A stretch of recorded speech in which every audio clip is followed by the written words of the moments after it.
Well, I want to talk about failed medical theories. Every century for 5, 6, 7, 8,000 years before the times of the pharaohs, there's been thousands of failed medical theories, and the 20th century and 21st century are certainly no different. There's horrible failed medical theories in the 20th and 20th century. Say 7,000 years ago, if a doctor or a sorcerer came up with a bad theory, he might kill in his lifetime 100 people.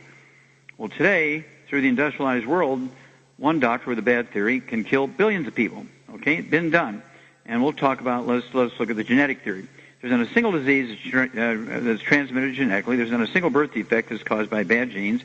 All nutritional deficiencies. Obviously, there can be some chemical things, but for the most part, nutritional deficiencies, certainly not genetics. So once you get a hold of the book, Epigenetics, The Death of the Genetic Theory of Disease Transmission, the DVD, Somebody Needs to Go to Jail, and the CD, Public Enemy Number 1. Okay, and talk about why we need to replace that failed theory of genetics. And then, specific example here, I want to give you my personal experience dealing with cystic fibrosis. Being a new pathologist at the Yerkes Primate Center, of course, I've been doing pathology for 20 years before that. Okay, and very successful with the Center for the Biology of Natural Systems, Washington University, the Shaw's Botanical Gardens, and the St. Louis Zoo with Marlon Perkins. And in that study, the Center for the Biology of Natural Systems, an NIH study, National Institutes of Health, millions and millions of dollars. I'm the pathologist, right? And so to make a long story short, I did 20,000 autopsies, 10 million chemistries, and 10 million slides of special stains looking for pollution as a contributor to or cause of the diseases that cause people to die from natural causes. Bottom line of the study was that every animal, every human being, and I did 17,000 and some change on 454 species of animals from 3,000 humans. And so every animal and every human being that dies of what we call natural causes dies of a nutritional deficiency. It's in a book called The Disease of Exotic Animals, which is in the Smithsonian Institute. Very, very proud of that. And so what's going on here? Well, cystic fibrosis, when I went to the Yerkes Primate Center, it was the 1st of December. Everybody, all the guys had been there for years, 10, 15, 20 years, went on vacation for Christmas, and I'm the new guy on the block, even though I had more experience than them around the world. I was new in the block when it came to the Yerkes Primate Center, so I was there to do the service pathology when they're all off on their vacations. Well, didn't take but a couple of weeks. I run into the first non-human case of cystic fibrosis in a monkey, documented from people on their letterheads from big universities who were experts. When I told them it was a primate, not a human, they were all excited. And boy, the Emory University sends out a news release. It was in every newspaper in the world. I mean, suddenly now Dr. Joel Wallach was known all over the world for finding the first non-human case of cystic fibrosis. Did my due diligence, looked in the colony, which had 24 unrelated baby monkeys getting ready to go into space for NASA, and find out by biopsy their pancreas, liver, and lungs that they all had cystic fibrosis. They're non-related, no genetic relationship. So I knew it had to be an environmental thing, and so I began to get biopsies from these little guys, checked the blood and the food of the parents and the blood and the food of the babies, and I tracked it down to a simple deficiency of a single mineral.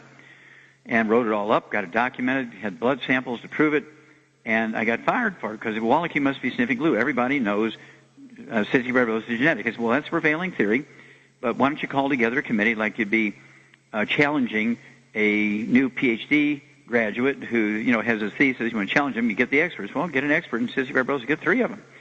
Get experts in biochemistry and genetics, and let them challenge me, and I'll have all my data. And if I can satisfy their questions, we'll have the basis of getting some grants and really helping a lot of kids.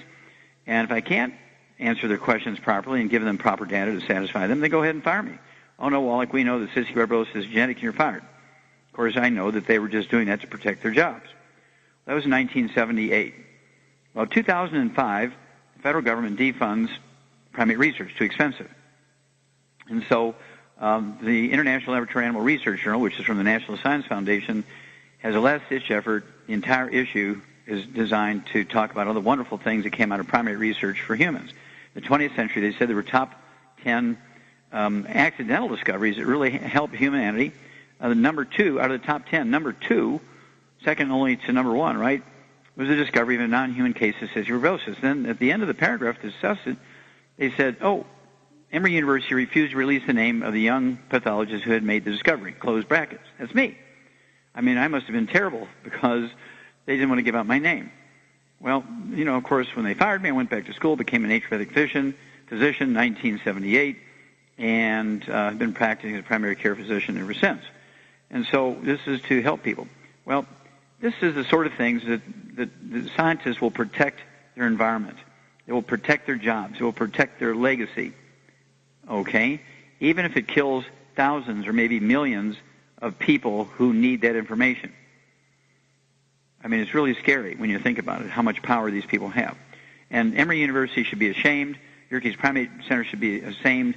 And, of course, I went to China, did 1,700 autopsies on kids that died of Keyshawn disease, cardiomyopathy heart disease, in which they died from the same deficiency that causes cystic fibrosis. I found 35% of these 1,700 kids, 35%, 595 of them had cystic fibrosis, documented with slides and so forth. Sent it to the Cystic Fibrosis Foundation. They didn't even respond, didn't even answer. They should be defunded. They should actually have their tax-exempt status revoked. Well, we'll be back with Dead Doctors Don't Lie for these messages.